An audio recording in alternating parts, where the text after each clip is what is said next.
The fossil record of snakes is pretty interesting. It shows us that not only did snakes have complete forelimbs and hind limbs, but it also shows us the order in which the limbs were lost. And if you look carefully at the tail end of this python, you can see the rudiments of his leg, this little black spot right next to his vent. You see a claw sticking out. So the question of why snakes lost their limbs is interesting. The way that we've tackled the why question is, why did it happen genetically? So Francisca Leal, who's a PhD candidate in my lab, decided to tackle this question. So we started to look at the genetic circuit that controls limb development, comparing it between a lizard that develops limbs and a python that doesn't develop limbs. And we identified a break in the circuit in which an important gene called Sonic Hedgehog, it's actually named after the video game, and it's absolutely required for limb development. It only flickers on and then goes off in the python, whereas in a human or a mouse or a lizard or any other organism that you were to examine, that gene stays on and acts as the motor, driving limb development all the way down to the fingers and the toes.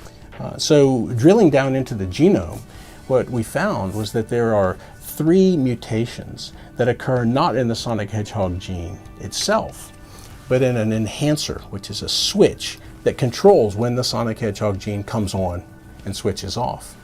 And these mutations are responsible for very weak activity of the gene.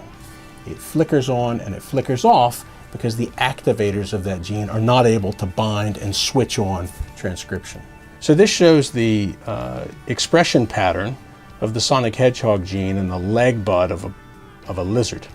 You can see that it's a very strong staining pattern, and it stays on for a very long time as the distal structures in the limb are being laid down to the toes.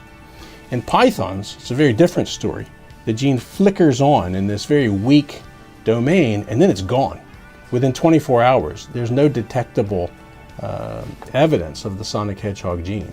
I think this is interesting for a number of reasons. Humans have been interested in this bizarre path that snakes took during evolution for a very long time. It's one of the strangest body plans that you find in vertebrates. And I think this lays a foundation for doing further comparative studies to look at how organs and structures are lost over evolutionary time.